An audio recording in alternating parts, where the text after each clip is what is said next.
नमस्कार, मैं मुकेश कोठारी एक बार फिर आपके सामने इस YouTube चैनल पर। कोरोना का ये प्रकोप कब कम होगा, ये सब लोग असमंजस में हैं। कई देश दावा कर रहे हैं कि उन्होंने कोरोना की वैक्सीन बना ली है, लेकिन इन बातों में क्या सच्चाई है ये आने वाले समय में पता चलेगा। लेकिन ये बिल्कुल पता है कि सब कुछ एक दिन ज़रूर ठीक होगा।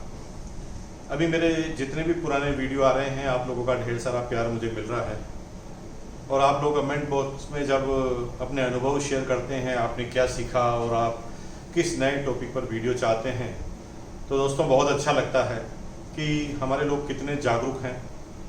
अभी आने वाले समय में हम इंडिया लेवल पर भी यूनिक एजुकेशन सिस्टम के माध्यम से इंडिया लेवल के फंक्शन करने जा रहे हैं लाइव। यहाँ पर 50,000, 25,000, 1-1 लाख लोग साथ होंगे। हम अपने ब्रांड पार्टनर के साथ मिलकर ये बहुत जल्दी चालू करने जा रहे हैं, आप उनकी तैयारी रखें।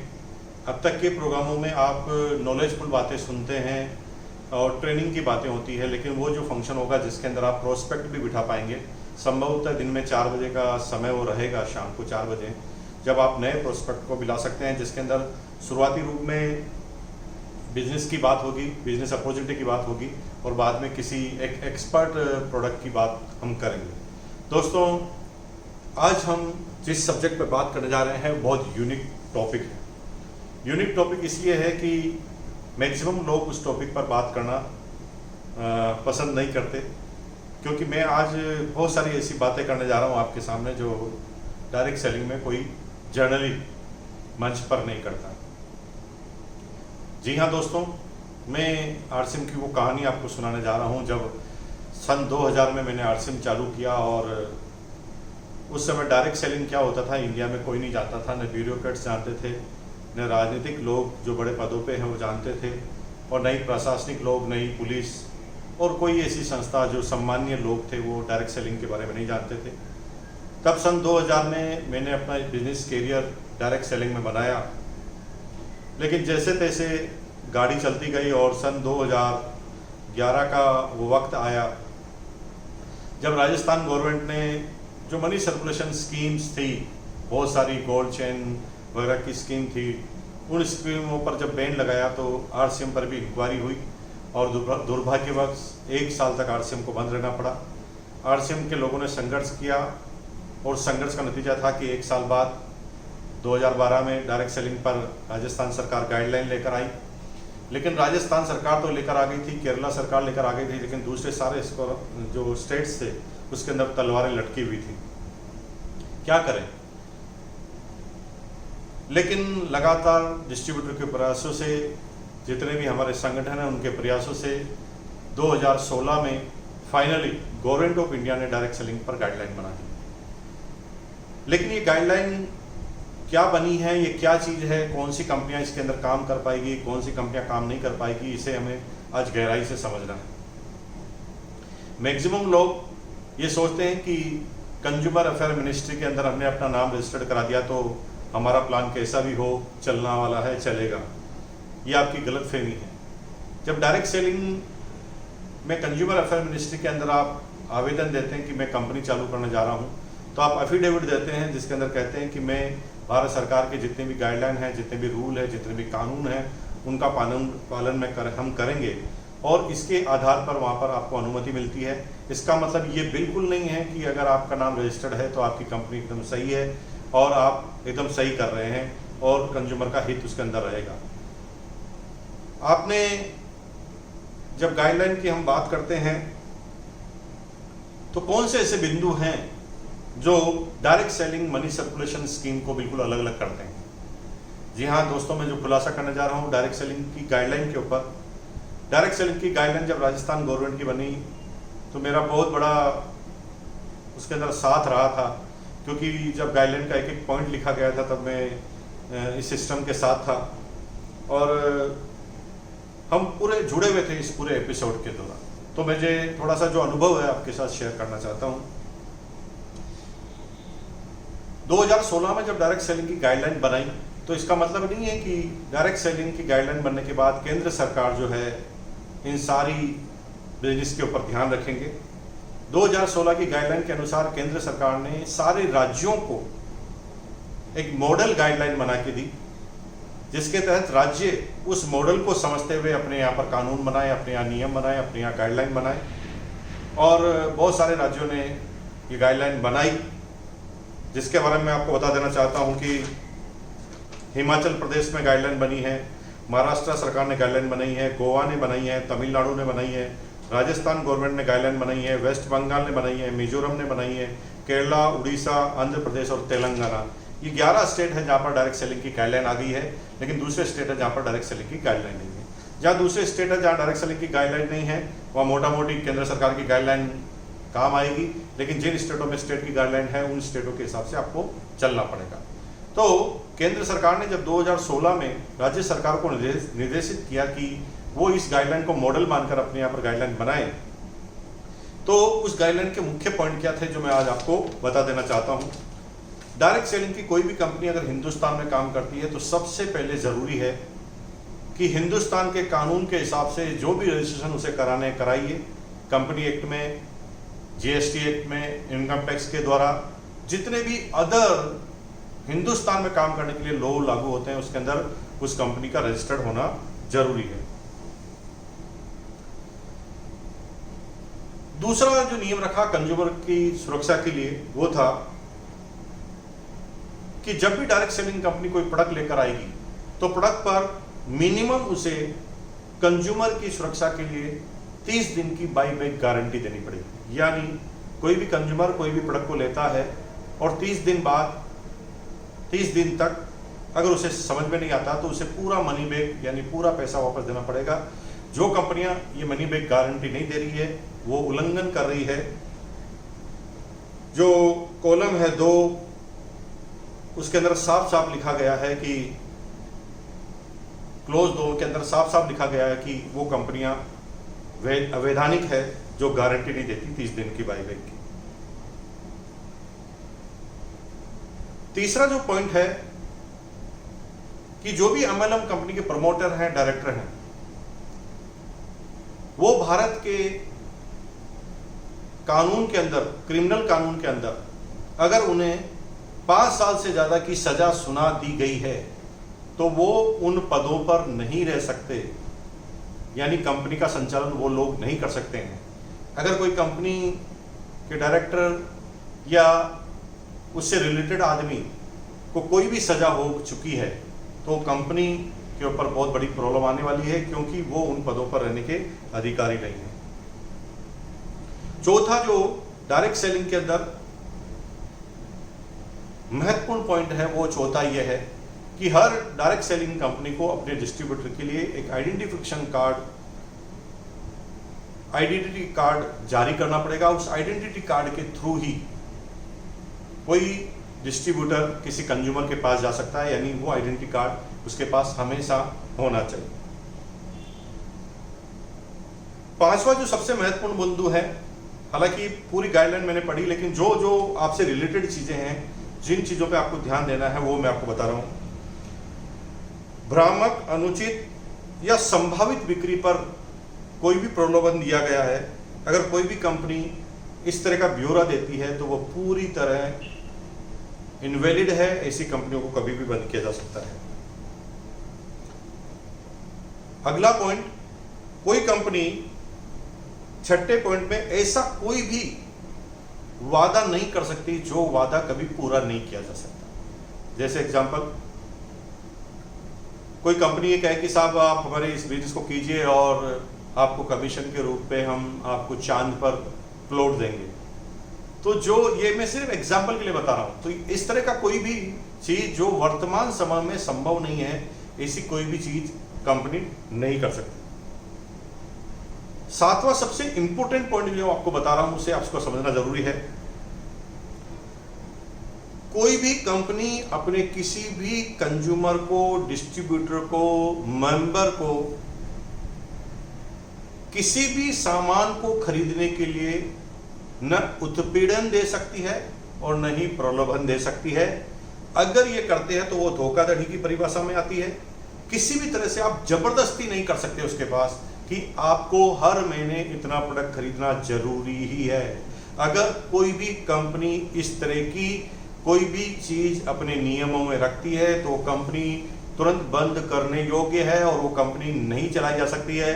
भारतीय उस गाइडलाइन में वो कंपनी बिल्कुल जीरो हो सकती है अगर कोई शिकायत करे तो आप ये देख लीजिए कि आपकी कोई कंपनी या आपकी जिस कंपनी में काम कर रहे हैं उसमें कहीं आपको इस तरह से नहीं कहा गया कि आपको अगर ये कमीशन चाहिए तो इतना माल आपको खरीदना ही पड़ेगा। अगर कोई कंपनी ऐसा कहती है तो साफ साफ एकदम गाइडलाइन में लिखा गया है, बिल्कुल भी आप जबरदस्ती नहीं कर सकते, उत्पीड़न नहीं कर सकते कि ये करोगे तो ही हम आपके साथ ऐसा करेंगे।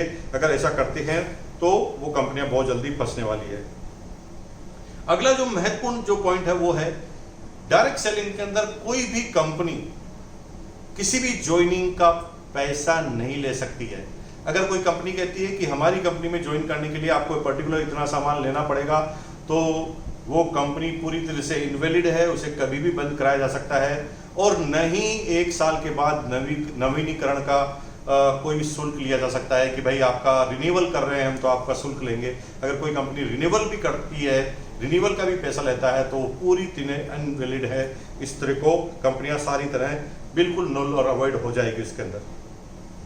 अगला जो महत्वपूर्ण पॉइंट मैं आपको बताने जा रहा हूं दोस्तों, इस चीज को बहुत अच्छी तरह से समझना है क्योंकि आज की तारीख में जब मैं मैक्सिमम प्लान जब लोग मेरे पास लेकर आते हैं, दूसरी कंपनी के लोग जो हमारे डिस्ट्रीब्यूटर मेरे से प्रश्न पूछते हैं, उसका मेरा जो अनुभव है वही रहता है कि वो कहीं ना कहीं किसी भी व्यक्तियों को ज्वाइन कराने से, पिरामिड बनाने से, स्ट्रक्चर बनाने से, पेयर बनाने से अगर पेयर मैच कर लेते हैं, इस तरह की कोई भी इनकम जो किसी व्यक्ति को लाने से, ज्वाइन कराने से, पेयर बनाने से, मैच करने से ऑटोमेटिक होता है, वो सारी कंपनियां इनवैलिड हैं, उनको कभी भी ताले पड़ सकते हैं क्योंकि डायरेक्ट सेलिंग की गाइडलाइन में बिल्कुल क्लियर लिखा गया है कि ज्वाइनिंग कराने से, यानी कोई व्यक्ति अगर आपके बिजनेस में आता है और आने से अगर आपको कोई फायदा होता है तो सभी तरह के फायदे इनवैलिड हैं और आप पर ताला लगाया जा सकता है।